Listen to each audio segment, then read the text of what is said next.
So here we are in the back brick building. This building is separate from the front building. And there's something very interesting about this building. I'm going to give you a tour of its fire alarm system.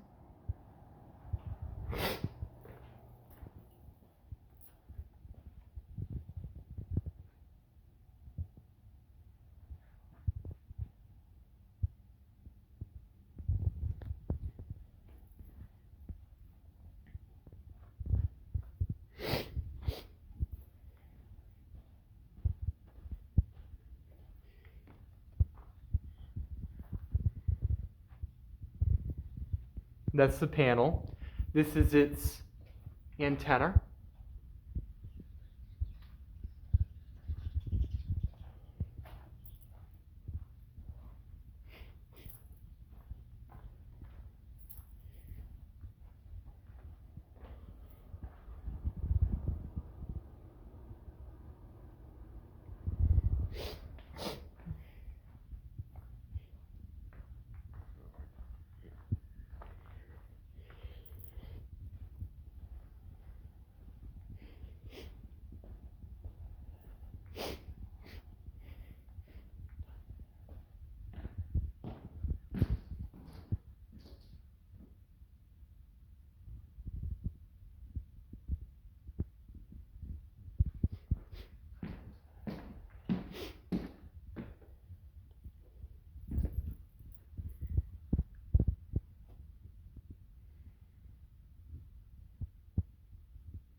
Even above the drop ceiling, we have smoke detectors.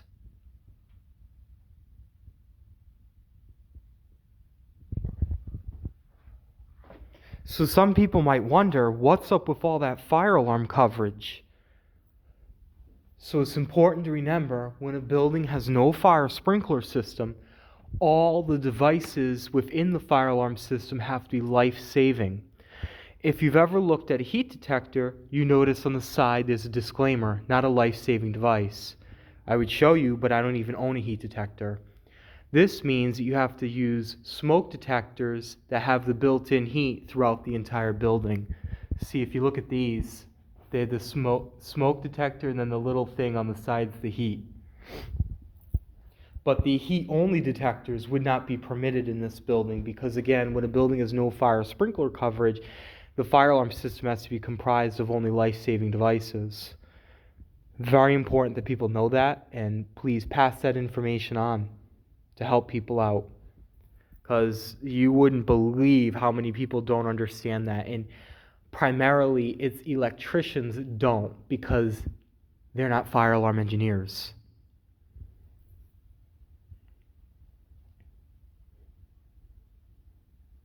So someone asked a great question on the live chat.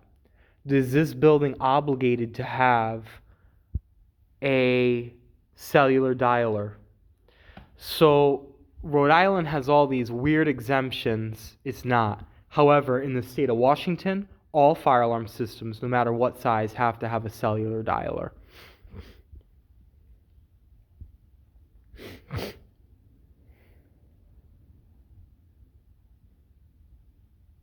All right, anything else I should show you? Yeah, no one's renting in this building. In fact, I'm going to shut this light off to save power.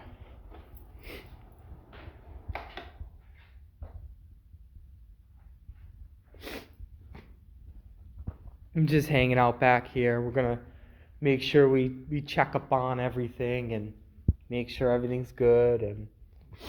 But no, the economy has definitely taken a downturn. We can feel it.